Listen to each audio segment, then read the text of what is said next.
You're listening to Cards to the Moon, a podcast about trading cards from both a collector and investor perspective. We hope you'll stick around for the ride as we take a deep dive into the state of the hobby, share some hot takes, hopefully some useful advice, and fun stories along the way.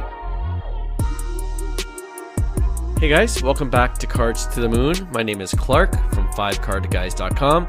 You can also find me at 5cardguys on Instagram, YouTube, and on Facebook. This is episode 339, and it's another Friday edition, and technically, it is the first episode of Season 6, and the first one to air in 2026. But because we're still on a holiday schedule, we don't have a full episode ready just yet, so we'll have the Season 6 premiere episode on Tuesday. All right, and I think you'll really enjoy it because it's something a little different, and it's a guest that you probably would never guess we would have on. So that's just a little teaser. Now, I did want to record a little something new to kick off the new year, but if you missed our last episode, Hyung and I, we did a quick recap of 2025 in the hobby, and we also gave some shout-outs to some of our past podcast guests. So please check it out there. And we're definitely excited about having more great guests on for 2026. Now, speaking of the new year, first, Happy New Year to you all.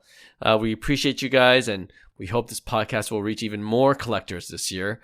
We're looking to try new ideas to promote the pod. And if you guys have any ideas, please let us know. But yeah, we're really just trying to carry the momentum into Season 6 and get our name out there even more at upcoming card shows and other card-related events. You could always DM us at 5cardguys, all one word, or even at Cards to the Moon on Instagram. Or if you don't have Instagram, you can email us at hello@5cardguys.com. I'll include all the links in the show notes below.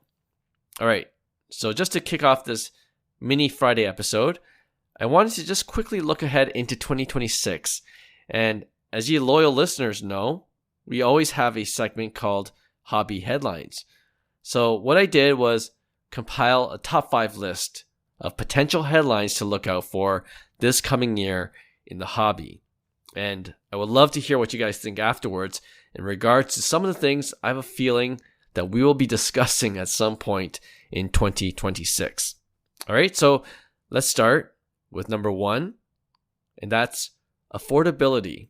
Now, I know that's become a buzzword in political circles, but I'm talking about the cost of sealed wax.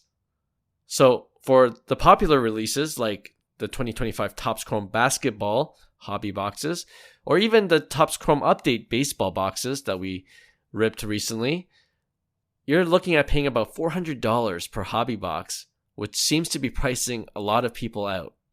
Now, you can still get your blasters or value boxes for about $40 to $50, but unlike the hobby or even the more expensive jumbo boxes, hits like autographed cards and certain rare parallels aren't guaranteed. Now, this is my opinion, but mega boxes, which kind of slide between the blaster value boxes and the hobby boxes, I think might be the new hobby light boxes, so to speak, which range on average from $60 to $100 I've seen anywhere online. Now I wonder if mega boxes is what collectors who have modest budgets just can go for now, and whether hobby and jumbo boxes are more for the breakers and flippers who can afford to pay the higher price tag. So the question is, will we essentially have 2 tiers of collectors, right? The whales who can afford to rip the more expensive wax, and then on the other side you got the casual collectors who can just buy the value and mega boxes, which has a harder hit rate. So we'll see. Number 2, if you're a regular listener of the pod, you know we love talking about baseball cards, and so one of the best innovations we've seen in the hobby is the creation of the MLB debut patch autograph cards. Now, I remember us debating on whether these debut patch cards, they're one of one, will become the number 1 sought-after rookie card of any player, even above the first Bowman Chrome Superfractor autograph card, I think more and more people are believing that answer is yes. So anytime a debut patch card of a prominent player is pulled, it makes the hobby news, right? Paul Skeens, his one-of-one debut patch card sold for $1.1 million by Dick's Sporting Goods, if you guys remember. Jackson Holiday and Jackson Chourio also sold for big bucks. And with the recent release of the 2025 Topps Chrome Update set, we've already seen Nick Kurtz, Dylan Cruz, Christian Campbell, Matt Shaw, all their debut patch cards pulled. But there are some notable ones that haven't surfaced publicly just yet. So the question is, will we see them pop up in 2026? As of this recording, we're still waiting to see the debut patch cards of Roki Sasaki, James Wood, and from the 2024 Chrome Update set, Yoshinobu Yamamoto. We still haven't seen his debut patch card appear anywhere. Another quick question. Will there be another debut patch card that ends up selling for more than the Skeens $1.1 million sale? I'm curious, and I'll put up a poll to see what you guys think. All right, number 3. Breaking the hobby. I feel like it's going to be one of those things you either really love or you either really hate. It's either really fun and an affordable way to enjoy chasing higher end product or cards, or it's straight out gambling that's rigged against the regular collector. I feel like you either stand on one of those spectrums. Now, we were just talking about the debut patch cards, and with the 2025 Topps Chrome Update hobby boxes going for $400, most collectors who want to chase the debut patch cards have to take their chances by entering breaks. But the recent controversy involving Filth Bomb Breaks pulling 3 debut patch cards from one case and then another 2 the next day have some wondering if the cases for breakers are loaded. And a follow-up question is whether Fanatics is really pushing for more people to enter breaks to keep hobby box and jumbo box prices high. Now, of course, Topps and breakers, they deny getting loaded boxes, and their usual argument is that they break so many boxes, they do so much volume, they're bound to get more hits. But you just can't help but wonder if it's true when you see breakers beating the odds of pulling these major hits. So I think this is a storyline that will continue into 2026, especially with some of the top tier product releases. All right, number 4. Will we see the sale of Panini in 2026? Or do you think they'll survive even after losing most of the major licenses, including the NBA license this past year, as well as WWE, and now the NFL? Are they done in 2026? Or do you think they can make unlicensed cards cool?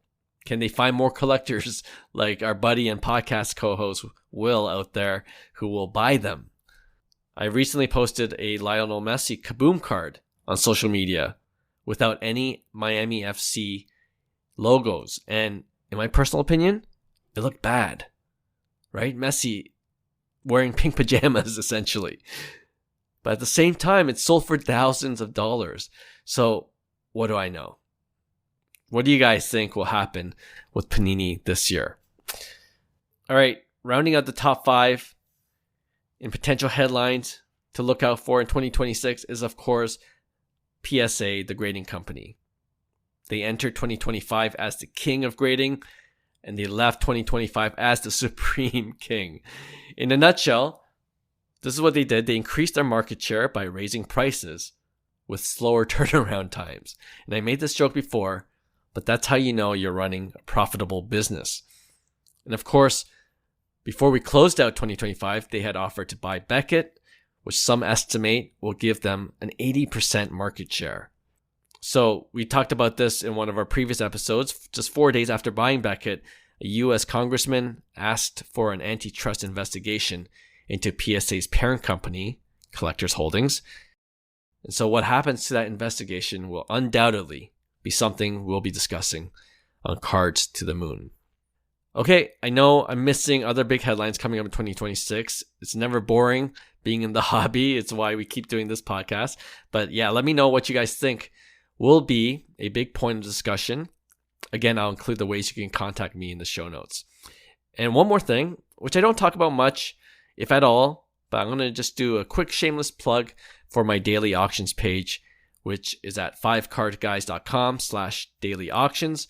I update the page every day for some of the best high-end auctions, which some of you might be interested in bidding on, and you do it right off the eBay or Fanatics Collect platforms. And if you happen to bid and win, I do get a small affiliate commission from those platforms. And it's just one way that helps me run this podcast and the website. So please check it out if you haven't already. That link is also below in the show notes. And if you like the page, be sure to bookmark it or follow me on Instagram at 5cardguys, where we do feature several of the cards up for auction each and every day. Okay, shameless plug over. Thanks again to all our listeners, and we'll have a brand new show for you on Tuesday. Happy 2026, and I look forward to connecting with you all. Talk soon. Bye.